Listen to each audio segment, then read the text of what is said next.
Welcome to Joshua Unfiltered on this new episode where we are shooting with a very special guest.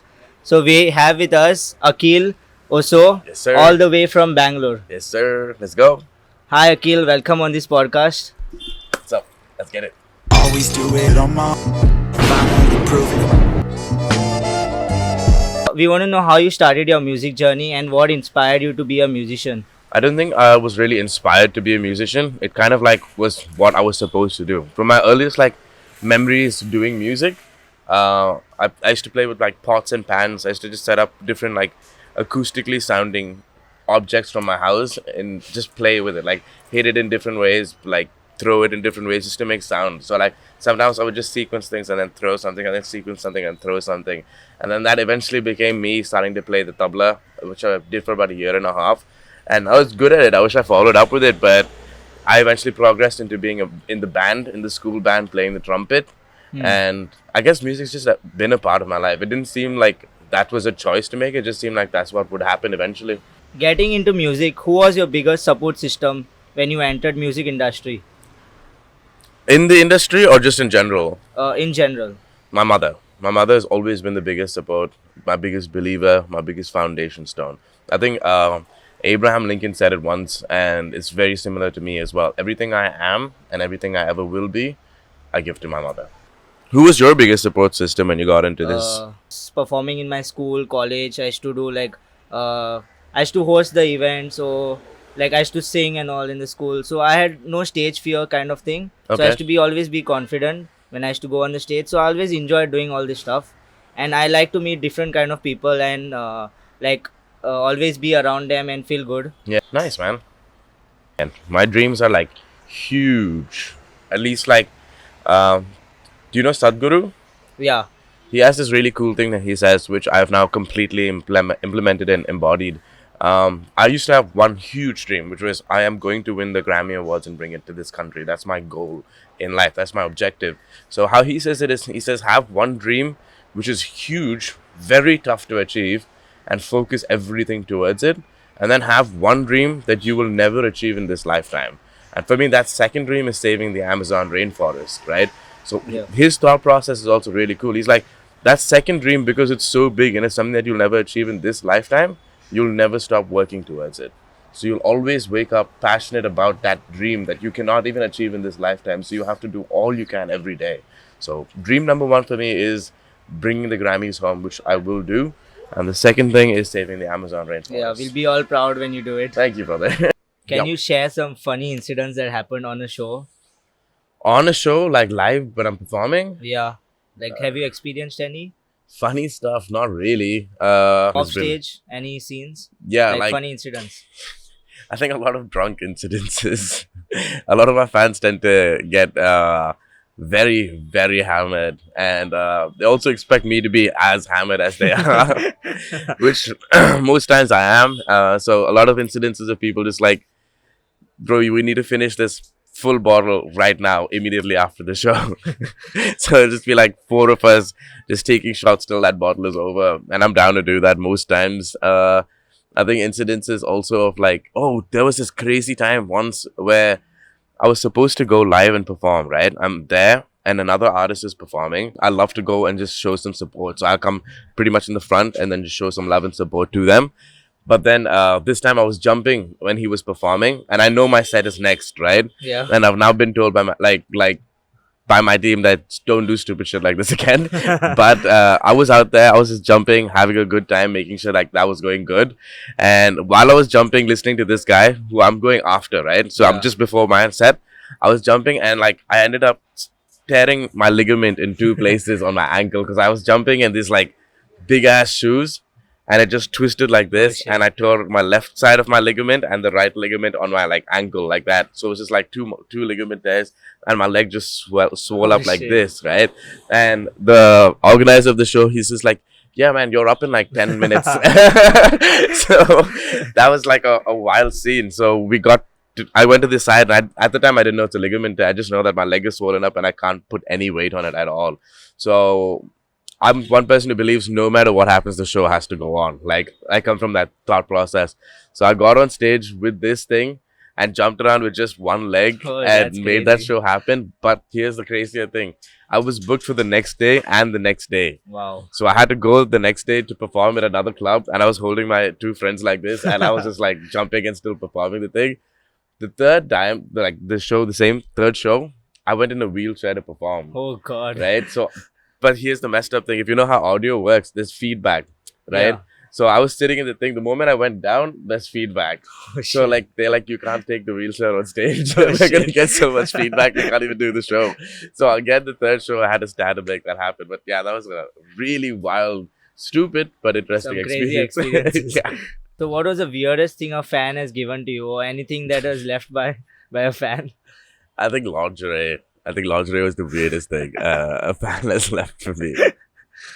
It is it's not something I'm opposed to getting. But yeah, I think that was weird. Yeah, I think that was the weirdest thing a fan has left for me. A fan once tried to give me a skull, Skull. and I refused it. I don't like skulls. I don't like anything scary, spooky, like dark, demented. I have a very dark energy sometimes on stage, but that's because I'm channeling like a very old school Indian energy. Like there's like a Kala Bhairava, there's like a Tandava, there's like these kind of energies that I sometimes channel on stage. But like this black magic shit, bro, scares the life out of me. I can't do any of that stuff at all. So I refuse the skull. I'll accept the lingerie. Could collaborate with any artist, living or deceased, who would it be, and what music masterpiece present to them? Whoa. Can I answer like in deceased and living? Yeah. Okay. Nirvana. Yeah. I would want to do an EP with Nirvana. That would be super, super sick. And I think living right now, I want this answer to be like clear that it's not a track, it's a project. If that's the case, then I think I definitely want to do a project with living. This is so complicated, bro. I'm gonna give two names. Yeah, no problem. Yeah, Eminem and Gorillaz. Yeah, they're like some of my favorite artists in the world. Yeah. So dead, I think Nirvana. I think living would be Eminem and the Gorillaz. So have you received any unusual song request from a fan during a live performance? No, I'm a rapper. I used to be a DJ before this, and that time people can request music. Yeah, but any like, experiences you had? In the south, like especially when you come like way like lower down, right? Like Chennai and Tamil Nadu. I mean Chennai and like Karnataka and stuff like that. There's a lot of influx of like North Indian crowd there, which is cool. I have a lot of North Indian homies, but sometimes when you're on stage and we're performing, right, and we're performing mostly like not mostly, we're performing English music as a DJ, right? You'll have a lot of people just coming and just being like, bro, play some Bollywood, and that it's just annoying as hell, bro. I don't care if it's just Bollywood or anything else. Also, don't tell a DJ what to do when a DJ is performing. Yeah. That's the last thing they want to hear. So in the beginning, when I used to like DJ, I didn't really like have any say. I couldn't do anything. I was not big name. I was not a big name. But later on, I used to have like two bouncers on stage, so no one would even be able to approach me to ask that because they would just stop there right away. But yeah, I think just weird requests would be like, bro, rap in Hindi or play Bollywood. I'm not going to do it. Don't ask me again. Can you give us a sneak peek into any music projects which are coming up? Yeah. Or any collaborations you have lined up? That's collaboration's not really lined up right now. I'm working on trying to get, and I'm gonna say it now. I'm gonna say it till it happens. I want Brother B, and I want to work with Seedhe Moth 110%. These are like two dream collaborations in India that I need to make happen. But apart from that, there's this cool project called Ganga, and Ganga is coming up. Unique songs I think anybody in this world would hear. It starts with tabla and djembe. Do you know what djembe is? I think I heard of it, but not Djembe much. is an African tribal instrument. So I took two of these tabla players to the studio, and I was basically like mouthing how I wanted them to sound, and they both played. So I took that, and then I programmed an African drum on top of that, which is a djembe. Then I programmed some 808s and snares on top of that as well, and that's the intro for Ganga. And then that kind of completely transitions to a middle part of the song. I guess you can call it the middle part of the song, which is so like hard old school hip hop vibes. And then it kind of goes to this very dreamy bridge, and then goes to a really dark, distorted trap sound in the ending of the song. So it almost feels like the song is 4 different songs. Technically, it is 4 different songs because of the the center part and the last part have nothing in common. The bridge and the intro have nothing in common at all, right? The idea for this song, however, is really interesting. The first part of it is this guy who's thinking that he's like very connected with the Lord, very connected with his culture and stuff like that. And the verse, the center part of the song, is where um, he gets into like substance abuse, trouble with like the law, and also at the same time he realizes that like he's let his mother down, his family down.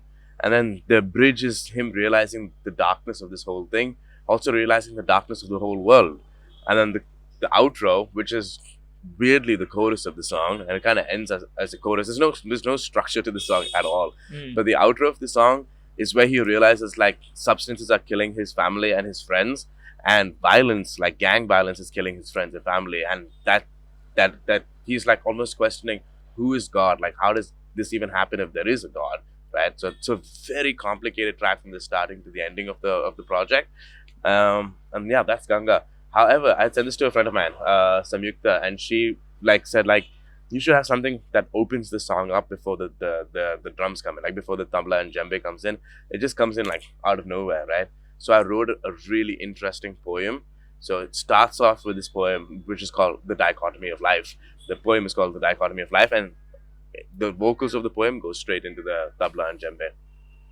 That's so nice and Yeah. interesting to hear. Thank you. So how often do you come to Goa? I want to come to Goa every month. That's what everyone thinks. You don't think so? Because you live here, bro. I think it's like the only time I love the ocean, dude. I'm so obsessed with the ocean. I could live like inside the ocean 24/7. And like I've been in Goa since like yesterday now, and I haven't got a chance to really like go into the ocean. Oh, yet. yeah. I've just been like work after work after work. But I want to I want to be in Goa every month. I've been to Goa a couple of times only in my life. Last year we came to perform at Omera. This year we're performing at Rasta. Before that, I used to come when I was the first time I ever came to Goa actually was when I finished my 10th grade. Oh, And it was my graduation party, and me and a bunch of other people caught a train and came here, and bro, I got so hammered.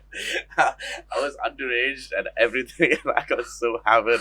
The entire situation was like wild as hell. We got into like chases, everything. Can I just quickly introduce? Yeah. Can I introduce Underdog? yeah, sure. What up, man? I got us 2 straws so we can share. You get the fancy one. This is Underdog.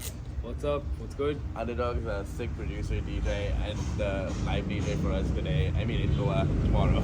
Thank you, Underdog. What's up? Prepare for this shit. Okay.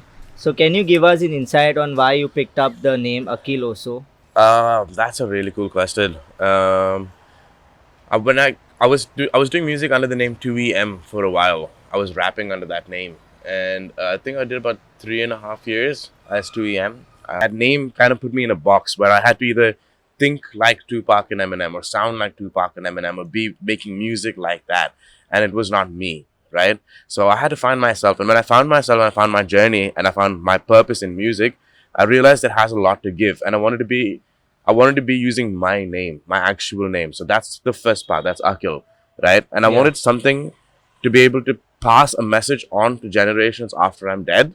And I also wanted something that people can come together and rally around. And that's what Oso is. yeah. So Oso is a name that's not exclusive, it's inclusive. Anybody can be Oso. You could be Oso. Yeah. Anybody can be Oso. Oso just means observe, serve, organize. And I feel like anything in this world, whether it's a pothole on the road or something as big as global warming, can be solved within these 3 words. You observe the problem, serve it with the right intent, and organize the right people and resources to make it happen. And I believe within these 3 words, we can pretty much solve anything. So anyone who resonates with that is Oso. You don't have to be making music. You can be an architect, a lawyer, it doesn't matter. As long as that message resonates with you, you're Oso. Take us to the various shows and experiences you had in various parts of the country. Anywhere you travel, any standout moments? I think one of those standout shows for me will actually happen in my hometown in Bangalore.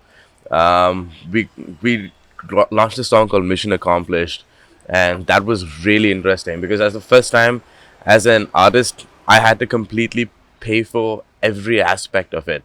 Usually when you drop a song or anything like that, right, you do a promotional like ad campaign, whatever else like that, right? In this case, our whole team sat down and we were like, okay, let's do a show, right? But let's do it in a way where we can offer some stuff to the crowd that comes there in something in a way they can't get it. So we did like an unlimited alcohol at 1,200 or something like that. But the cost of getting that place, the sound system, the rest of the artists there, I was nervous the entire time. Like the entire time, I was so nervous to make that happen. And it was one of the most phenomenal shows I've done. Like we packed the whole place. Not only did we pack the whole place, it's like I'm rapping like this and there's crowd like pushing into each other right in front of me over here. And the fact that like they were there to see the music, they were there to be part of that experience, it was a huge validation, and I was really excited with that show. There was a nice experience in Goa as well. Like I think last year we came here with the group Left Riot, which was a group that I was part of a while back. The group is now disbanded, but we did a show in in Omera, and that was also a really nice experience. I think the best part of that experience was actually traveling to Goa. That was really fun.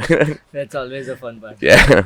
Take us to your typical day in life when you're not on the set or not in your studio. Like, how does your day go by? There's almost never a day that goes by where I'm not in the studio. My entire day is pretty like clockwork. I feel like till I achieve even slightly close to where I want to go, I'm not going to change this routine at all. I go to sleep pretty much around 2:33 in the night. I wake up 6 hours after. I only clock in 6 hours of sleep, and I don't want to increase or decrease that. I would, however, love to get 7 hours of sleep, but 6 hours is what I can afford right now.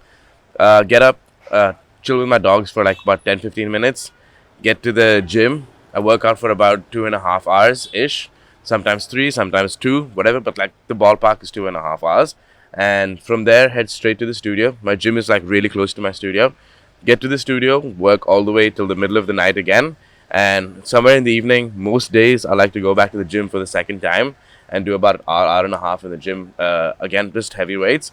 And then go back to the studio again and just work and go to sleep. So it's pretty cyclical. I actually don't even take time out to go out and chill or anything else like that right now, because I really, really want to achieve what I'm trying to get to. Yeah. So it's a very boring, mundane routine, but that's how my entire day goes. Do people come up to you in public places? How does that go? Now starting to slowly, yeah, it's pretty fun. And I don't think I've gone to the stage yet where people are like, bro, can I get an autograph or anything like that. I think in colleges that happen. I play like some college fest and stuff like that. That time there's like a good crowd, like people pushing to come and like take pictures and shit like that. That's interesting. I don't think I've ever experienced that in my life, and I don't know how to react in that situation as well. But in public, it's much less, but yeah, starting to happen. I don't know how to react to it. Like, what do you think would be the right reaction to it? Like, I would be very proud. Like, I think like you'll feel like, okay, I sort of made it to some point where like I'm getting a good recognition to my music, and I'm coming this far. It's really great to see all these things. Yeah, man. I think like I wish I could feel how do you say, satisfied with what I'm doing. I always feel like an imposter for some reason. Like there's this thing called imposter syndrome where you don't really believe like you're good enough for what's happening already, and you don't even realize that like you don't take the time to like say, okay, I'm proud of myself. Even though I can like physically say it, and I try to reinforce it now regularly. My manager Aditi and a friend Saurav have been really good for my mind like that. They've been like, saying, you need to positively reinforce your mind. And I've been trying to say it and like put it into action, but feeling it internally has been very difficult. So that's why when like things like this happen, like when people just show up to like take a picture or whatever else, internally I feel like, I don't know how to react to it. Apart from music, what hobbies do you follow? Fitness. I was never into fitness when I was a kid. I was 149 kgs. I was a fat kid. I was like huge like that. And I got into martial arts, and that kind of started like helping a lot. I started representing India in kickboxing outside India. I went to China to compete. After that, fitness has kind of just been part of my everyday routine. So I love fitness, and apart from fitness, hobby-wise, really nothing. I like my animals. I like spending time with my animals, and yeah, that's it. Okay. What's your hobbies? My hobbies, like I like to play tennis. Yeah, of course. Yeah, and I like to play sports. That is one thing. Hmm. Then I like to play with my animals. Like I have 2 dogs, 2 cats. Oh, crazy. I have dogs and cats too. Yeah. Yeah. Do they get along? Yeah, they get along. Are there like these races in Goa? Do you have like ocean swimming races? Yeah. Not really much. Is there like one? Might be, but I have not heard much about this. Not really like a hobby, but something that I normally do a lot of is also fashion. Me and my mother are planning to drop a clothing line together next year. And everything that you see me wearing now, everything you see me ever wearing on stage is pretty much always designed by me and my mom. Not pretty much. So far, it's just been me and my mom. I think we would need like a significant sponsorship for me to even think about doing something else. But fashion has been a pretty big part of my life for sure. Yeah. That's nice to hear. Yeah. What do you like this kind of stuff? Yeah, it's Or is nice. it like too looks colorful? Cool. It Yeah. looks cool. I wanted to name the brand Caffeine, like CAFN, kind of to like make it like high energy clothing. That was the idea behind it. I still wanted to be high energy clothing, but I wrote down the words CAFN and it just didn't look good. So it's not going to be called Caffeine. Can you give us a peek onto your first song? My first song was called Resurrection. It was a 3-part song. It was like a short movie. So it's Resurrection, Apocalypse, and Empire. But yeah, I can give you like a verse from that song. Been a legend before I came up. 8th grade and I blazed up. It was the case of bad company, good friends, and hard liquor. Broke homes, more drugs and malt liquor. A pen will guide the thoughts most sensitive. The greater the artist, the greater becomes the lyricist. You never know who is innocent and who around you is there to take from the finish it. So, yeah, That's really good. Thank you. That's Resurrection. Okay, so since you're in Goa, Yeah. we are gonna make sure that you know some phrases of Goan, Okay. like how we talk. Yeah. So we are going to teach you some words. Some Goan phrases. Yeah, some Goan phrases. Okay. So during the COVID time, there was this word which was very famous. We have Mineka here who was behind the scenes. Hi guys, I'm Mineka. So I'm going to teach you how to say a very famous Konkani quote. Okay. Biupachi, Should I repeat it? Yeah. View Pachi, Garas, Garas. Na. Now what? Okay, now say it to the camera. Wait, am I saying something like offensive? View Pachi's Garas na. Can I say it correct? Biupachi, Garas, Na. View Pachi's Garas na. Yes. Awesome. Cool. One second. Okay. Wait, you have to say something in Welsh. You speak Welsh? I speak Welsh, yeah. Okay. So you say, have a good day. Say, I'm a non-say. I'm a non. I'm a non-say. I'm a non-say. Yeah, that's it. Awesome. You just said you were a child predator.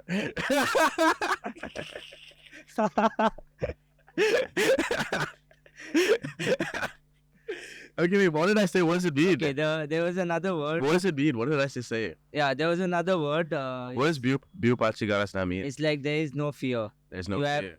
There's no need to fear at all. It's true. No need to fear. I think there's like one more phrase Yeah, for me this to one say. I'm gonna say it's like Mogasu. Mogasu. Yeah, yeah, Okay. it's easy. Yeah, that's Just say nice. it Mogasu. Mogasu, bro. Everybody Mogasu. Yeah, you Mogasu. You Mogasu. Everybody Mogasu. My name is Akilo. Also Mogasu. Yeah, so not really like too much to say about an outro. If you've been following me, you kind of know what's happening already. Mannequin is out, mission accomplished, just doing really well, so go check that out. It's a really sick short movie. We should be performing in Bangalore again in Jan. We're just doing Goa right now, and there's a whole lot of projects coming. I want to get to a point where I'm dropping a song every second week for you. Be part of the journey, be part of like the whole movement. It's bigger than music, it's bigger than me, it's bigger than anybody else around.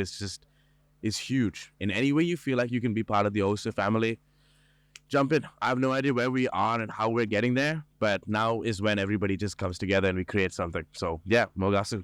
Okay, so that's it, guys. We are done with today's episode. It was really fun shooting at this place with this amazing artist right in front of you guys. So we had a great time. Thank you for coming over. Cheers, brother. And we are done with today's episode. Thanks for having us. Yeah, make sure you like, comment, and subscribe. See you And next see you time. soon. Give his Instagram on the bio. Go check it out. Go check his profile. Check out my There's Spotify. some amazing stuff. Yes, sir. Check it out. Awesome. See you soon, guys. Bye. Bye. Microphone check, make it a microphone check. Give it a microphone, I make the microphone dead. Don't step to me, newbie, I could truly be moody. I could have played the fucking Grinch in the movies. I bet